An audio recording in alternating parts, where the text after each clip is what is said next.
Hey, what do you say, Seattle hockey fans? Happy Tuesday. Happy game day. Yeah, I'm a little nervous. I know we're playing Edmonton, but I have an extra bundle of sage. We are officially the hosts of the 2024 Winter Classic. Shane Wright and Canada are going up against the United States in the semifinals of World Championships. And a lot more to discuss on this episode, this game day episode of Locked On Kraken. That's coming up. You are Locked On Kraken, your daily podcast on the Seattle Kraken, part of the Locked On Podcast Network, your team every day. We are the Seattle Kraken.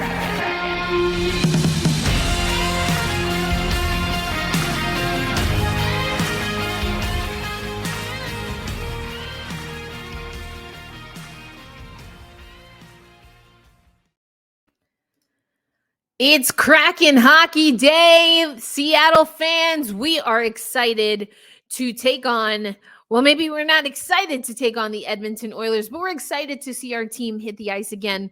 My name is Erica L. Ayala. I am your host of Locked On Kraken. We are part of the Locked On Sports Podcast Network, where we bring you your team every day. And your team, at least one of them, is the Seattle Kraken. We talked about it on Monday with Gil Martin, Winter Classic. We'd been hearing the rumors. We talked about it a number of times on the podcast. It's officially official. January 1, 2024 at T-Mobile Park, baby. I know Everett Fitzhugh's already getting some of his baseball puns together. This is truly going to be fantastic. I do hope that Locked On Kraken will have representation there. I'm already thinking about what I need to grab as far as outdoor gear. Although I will say, covering the Winter Olympics and being outdoors for the opening ceremonies, I think I have a handle on what it takes to stay warm. But let's get into this a little bit more. The Seattle Kraken officially named. This will be, as I mentioned, January 1 at T-Mobile Park. I've been to T-Mobile Park a time or two. Big baseball fan, as I've mentioned a few times. I have a good friend that lives out in Seattle, and we take in some baseball. Met some of you actually at the last Mariners game, maybe not the last one, but one of the Mariners Seattle crossover game squadcasts. I met some listeners, so I look forward to getting out there again. T-Mobile Park is going to be pretty busy, so they're having the All-Star weekend. They're having the baseball All-Star weekend, including for the first time ever, the HBCU Swingman Classic. Ken Griffey Jr. is going to hold an All-Star weekend for HBCUs, which is historically Black colleges and universities. So I'm pretty excited about that. You might hear about that on this show, working on getting an interview or two. So I'll let you know when I know. But all right. So this is the battle of the expansion teams, like we had talked about on the show before. We will be taking on Vegas. And I saw some people just complaining. I mean, I'm a baseball fan, and hockey hockey sometimes gets really old-timey, which of course is the vibe of the Winter Classic, taking it back to the pond, how the game was originally played, and yada, yada, yada. But to say that Vegas or Seattle hasn't earned it, I don't know. That's a little bit ridiculous. Whereas, how many times have we seen Sidney Crosby alone in the Winter Classic? You know what I'm saying? That's not even counting outdoor games. But anyway, I think this is a good matchup. Some people are like, why isn't it Vancouver? Why isn't it this? Why isn't it that? I kind of like Vegas. You know, I have my long-standing hot take. We're going to win the Stanley Cup before the Vegas Golden Knights. So I like it. That being said, I don't like our all-time record. I don't know why in my mind, I guess to kind of justify my hot take, I thought our splits were a little bit better. Our all-time record against Vegas is 1-5. Goals for 2.17. Goals against 3.83. I guess I have recency bias. And I didn't even get to see that game live. I was traveling. Anyway, so we're taking on Vegas. Seattle, I hope you're excited. I know there was some talk about Husky Stadium, Lumen Field, which of course is, I guess, is it considered technically the same sports complex? I don't know.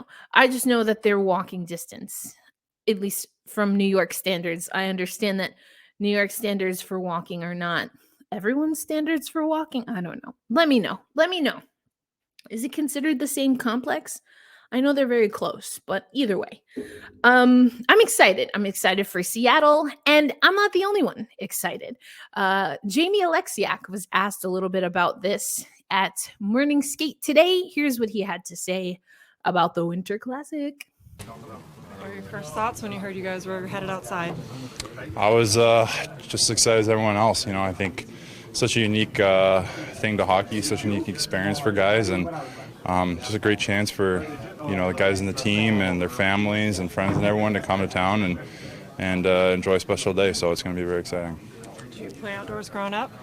Oh yeah. I mean, I think it's where a lot of guys kind of fell in love with the game. You know, I was playing outdoor hockey with your buddies in the winter and whatnot. Remember in Toronto, it was, you know, on a nightly basis, I'd be out there playing hockey. So yeah, it's definitely a little bit nostalgia there, and it's going to be a lot of fun. Jamie, does it break up the season a little bit as well? Not really. I don't think so. I mean, I think, you know, obviously I have that date circled, but the way the season goes, you're just kind of taking it day by day and going with, you can't think too far ahead, and I think, you know, it's going to be the case with the Winter Classic as well. So that was Jamie Oleksiak talking about the Winter Classic. Is it something that disrupts kind of the schedule or whatnot? Obviously, everyone's excited. We saw that the Seattle Kraken put out a video of Chris Drieger, Matty Beniers, and Philip Grubauer reacting to the news. And so, of course, Driegs and Gruby were like, we're like new gear, like brown. Are we going with the brown setup? All of that stuff. So then, of course, that leads us to what the jersey is going to look like. A lot of people calling for the Seattle Metropolitans throwback. I'm not sure we're going to see it. But we have, you know, just shy of a year to talk about it, to debate it, to hear the rumors and the leaks and all that stuff. So I'm sure we'll be talking more about the Winter Classic, including on this very show. You may remember that we had Steve Mayer. He is one of the VPs on the content side for NHL.com. Welcome to the NHL was a documentary that followed Shane Wright and a few other top prospects. We had him on the show to talk about that and the storytelling and how many great stories are coming out of Seattle. Good news, we're going to have him back on the show to talk about the Winter Classic. That's coming up. We're also going to do a squad cast, not in hockey though, but with the Locked On Mariners show to get their perspective. So more Winter Classic content. It's never going to stop. We've got some goodies for you, Winter Classic and otherwise, coming up on Locked On Kraken. But on today's episode, remember, it's a game day. So we led with Winter Classic. Now we have to talk about the Edmonton Oilers, and we will close out the show with Captain Canada, Shane Wright, and the Maple Leafs moving on only to face the United States. Now, if this was the women's teams, of course, we'd be talking gold medal territory, but we get this matchup in the semis. We'll talk about world championships. That's all coming up on Locked On Kraken. This episode of Locked On Kraken is brought to you by BetOnline. BetOnline.net is where you can get the latest odds and trends for every professional and amateur league out there, from pro football to the College Bowl, basketball, World Cup. Well, when the World Cup was happening, hopefully they'll have Women's World Cup odds. That happens this year. But let's talk about some of these odds, because updated odds, listen, the young goaltender from Carolina is climbing the ranks. He is now officially on Vezina Trophy watch. Pyotr Kochetkov, 16-1 odds for Vezina, but he also is on the Calder Memorial Trophy odds. He's 25-5, not even on the board, wasn't even on the board before. And now Kochetkov is leading Matty Beniers right behind him. So those are just some of the things that you can find on BetOnline. They're always the fastest and easiest ways. They're always the fastest and easiest way to get your betting info. You can head to the website using your mobile device, your laptop, your desktop, your tablet, whatever you got. BetOnline is where the game starts. We started this episode talking about the Winter Classic. Let's hope things don't get too icy tonight as the Seattle Kraken take on the Edmonton Oilers.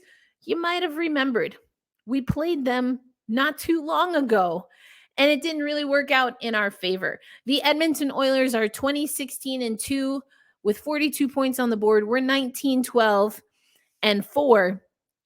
Our away record is 9-4-2. Their home record is 9-10-1. So maybe there do we have a little bit of an advantage. Here's had this quote about the Oilers, and I thought it was absolutely fantastic. I want to take you to Matty Beniers talking at the morning skate regarding playing Edmonton. Yeah, I mean, we're just, we know what we're in for, and, they played us well and kind of ran us out of our own building last week, so, hopefully we can return the favor, so. What were some of the takeaways from that game that you guys can clean up tonight? Just, I'd say, honestly, I think they just, outworked us, and that was the biggest thing. I mean, there's a lot of little things that come along with it after that, but that's pretty much just the biggest one that we focused on, and after that, just little details we worked on in video, things like that. Matty Beniers, I loved that quote. Just to give it to you again, Matty Beniers saying about playing Edmonton again. They kind of ran us out of our own building, so hopefully we can return the favor. And that's why I mentioned the stat regarding home and away record. We actually have a better road record, and they have a little bit of a blemish, just a minute little blemish when it comes to their home record. So, having to defend home is important. Again, the home record for the Oilers, 9-10-1. So that is below 500. Our road record is 9-4-2. And speaking of the road, and this is something that you'll see in the three game essentials, we are on the road. We've been talking about this. We knew this stretch was going to come up, but this is going to be a 12-day road swing. Starts in Edmonton. We've got Toronto on Thursday. We're going to get Buffalo in there. It's just a little bit of a wild time, but you know what? No excuses. Dave Haxtell, he said that, you have to take it a piece at a time. Every team in the league has their stretches where they feel like the schedule and the odds are definitely not in their favor, but it's a part of the game and you move on. Another thing that Dave Haxtell said is that special teams are going to be important. Now, we didn't play this part of the clip, but Matty Beniers also mentioned specialty teams or special teams, depending on what you like. Overall, the Seattle Kraken are at a 21% clip. That's 19th overall. That's on the power play. The Edmonton Oilers, they are first in the NHL at a 32.1% clip. The Seattle Kraken have allowed 3 shorthanded goals, but so have Edmonton. So that's a tie for 11th overall. On the penalty kill, overall 68.5% clip. That's 31st overall, second to last in the NHL. The Edmonton Oilers are at a 73% clip on the penalty kill. The Edmonton Oilers have 4 shorthanded goals, and the Seattle Kraken have 2. 4 shorthanded goals for Edmonton puts them top 10 at 7. Overall penalties, the Seattle Kraken average 9.3 penalties per game, which ranks us 17th, middle of the pack, essentially, in the NHL. Whereas the Edmonton Oilers, they have 313 penalty minutes, and they average 8.2 minutes per game. That's 9th overall. So even taking 1 less penalty a game would really put us in an advantageous place. Yeah, I'm thinking about you, Carson Soucy. And I saw someone on social media be like, oh, are we going to blame Alex Wenberg for that? But, because he took a penalty, I think, in the Edmonton game and then a goal, boom, like that. Listen, the way our penalty kill is set up, anyone that takes a penalty, I'm not here for it. Getting into fights, like we got into fights in our last handful of games against Pacific Division rivals. Tanev got into a fight. Who was it the other night? I'm blanking now. I tried to have all of that escape me. Anyway, discipline is really the name of the game for me in this game. So the game tonight, a few notes. A point of any kind tonight would make Adam Larsson the first defenseman in franchise history to record a point streak of at least 7 games. Larsson scored that first goal for us against the Islanders. Jaden Schwartz has 29 points in 25 career games against Edmonton. I would love to see Schwartzy get activated. I didn't realize that. I guess he has like a skin condition, I was learning, which is why he doesn't practice with the team, at least not in full gear. That's a little bit disappointing. Schwartzy, I thought, was having a great start to the season, but he's dissipated a little. Speaking of Turbo Tanev, he has 5 points, 3 goals, and 2 assists in his last 5 games. I've talked about that stretch of time when Morgan Geekie, Yanni Gourde, and Brandon Tanev were activated. That was a good time for the Seattle Kraken. I'd like to see us get back to that. But who is the player to watch in the notes from the Seattle Kraken? None other than Donnie Boy. He's played in a Winter Classic. So has Oleksiak, Eberle, Grubauer. We've got a few guys that have played. Ryan Donato has recorded a point in 7 of his last 8 games and enters tomorrow's game riding a 3-game point streak. If he were to record an assist tomorrow, it would give him an assist in 3 consecutive games for the first time in his career. He loves us more than he loves you. That's a callback. Some of you know I am as close to a Donnie Boy stan, a Ryan Donato stan as you're going to get. We've had him on the podcast before. He did an interview, a sit down with me at the inaugural training camp and preseason. Just can't say enough about him. So would love to see him get activated. You see that he got bumped up to that 3rd line and has been doing great. Now, here's the thing, though. We also are a player to watch. Might have heard of him. Some guy named Connor McDavid enters tomorrow's game as the NHL's leading scorer with 72 points. Remember, he collected about 4 or 5 of those in his last game, which, was against us. His current scoring rate puts him on pace to finish the year with 155 points, which would be the highest scoring season since Mario Lemieux had 161 in the 96-97 season. McDavid had 5 points. Oh, it was 5 points. Excuse me. I didn't keep reading. It was 5 points, 1 goal, and 4 assists. 4 helpers alone. His most in a single game season. So, yeah, we've got some work to do. Obviously, there was morning skate today. There's a travel day tomorrow because then on Thursday, as I mentioned, we're taking on the Toronto Maple Leafs.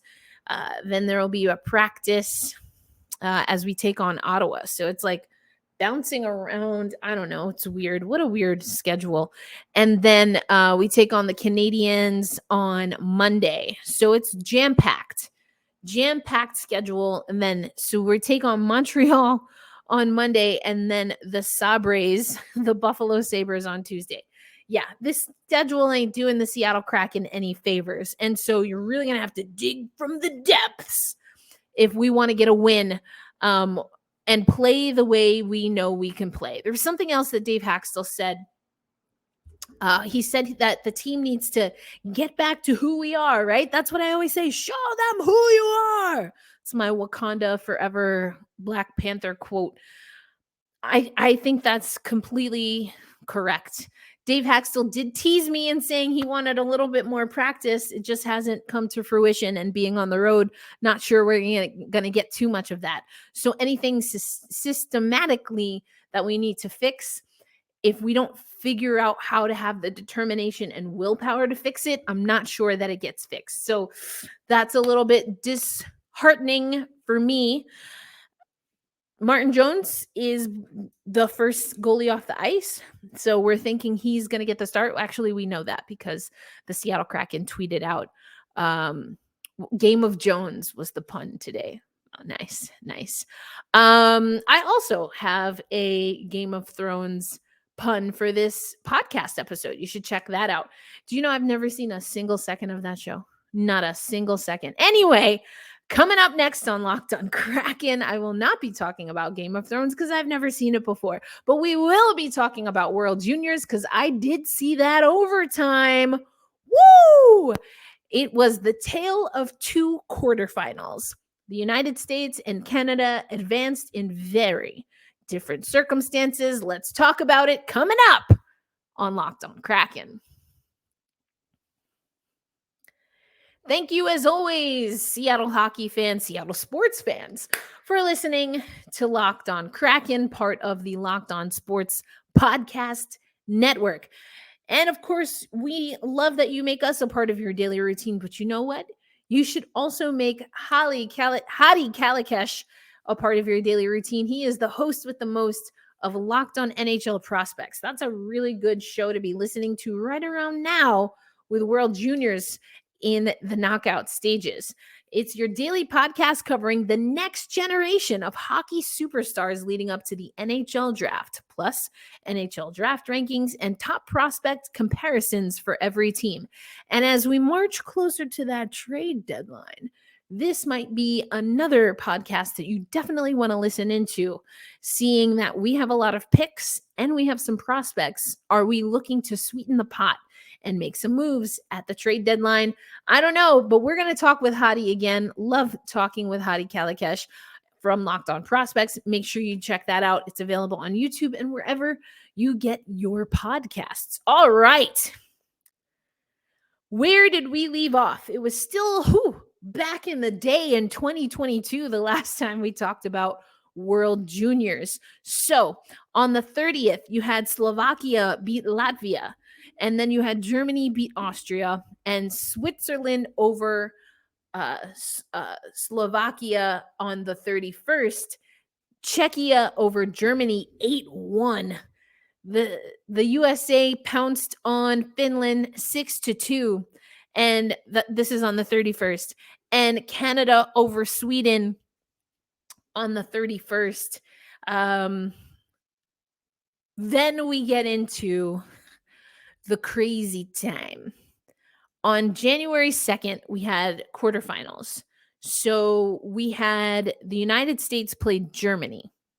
Czechia played Switzerland. Finland and Sweden, yowza, that's a tough one. And then Latvia, Austria.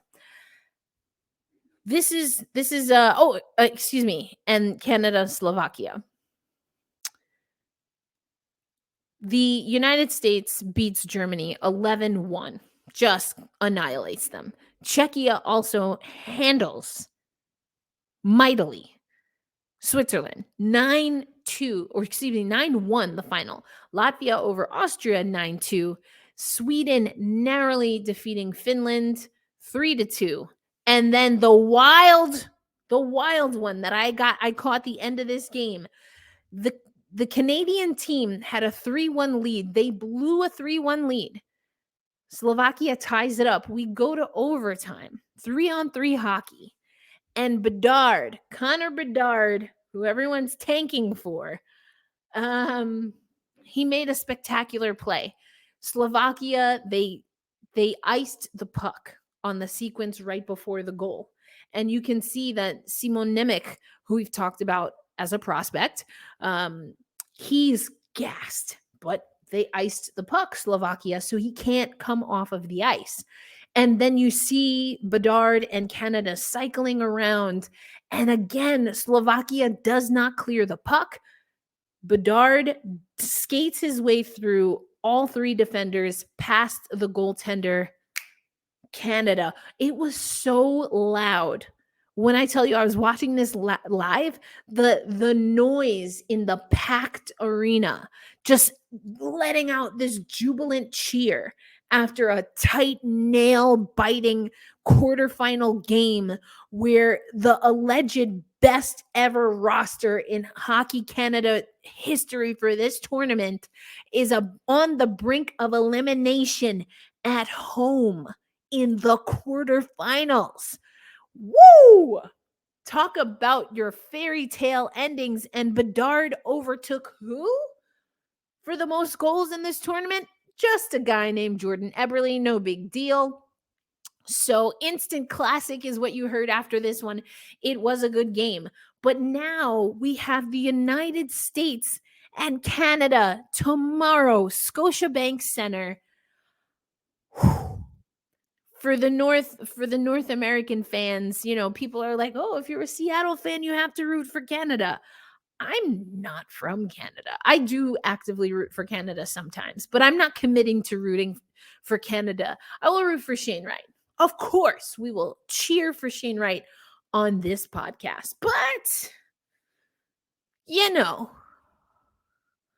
let's cool the jets on I have to. Also, I don't like people telling me what I have to do. I don't have to do anything. Things are highly suggested, like, breathing and eating and sleeping and things of that nature. But I have to? No. All right. Anyway, so you've got USA, Canada. That's going to be a good one. You've got Austria, Latvia, Czechia, Sweden is going to be a good one. So we'll see. We'll see what happens. And then the winners and essentially losers of these games set us up for the gold medal game and then the bronze medal game. So I am excited. I, of course, will have an overview of that. There's also, you can check out the live blog of World Championships on the Seattle Kraken website. Check the show notes. I'll place that over for you. But that's our show. We got to get ready, folks. We got to get ready to take care of business, return the favor like Matty Beniers says. I've got 2 sage bundles that I'm going to do. I'm also going to wipe the Palo Santo to get all the negative energy out. That's what the sage is for. And then if you want to actively add positive vibes, you have to bring something like Palo Santo, like dance, like Florida water. Not like the state. It's an aromatic, it's a fragrance, if you will. Anyway, that's our show. Thank you as always for making Locked On Kraken a part of your daily routine. We should have the show for tomorrow out pretty early. I want to get that done as soon as the game is over. So, I got to go take a nap. Hold fast, stay true, be kind to yourself and to each other. Do a dance, make a snack. Go on a walk, all positive vibes for yourself and for the fan base before tonight's game. That's what we need. Positive energy. We need to see that grit, grind, piss and vinegar style of Seattle Kraken hockey. All right, folks, until tomorrow, if I don't see you on social media, have a great one. Enjoy the game and let's go Kraken.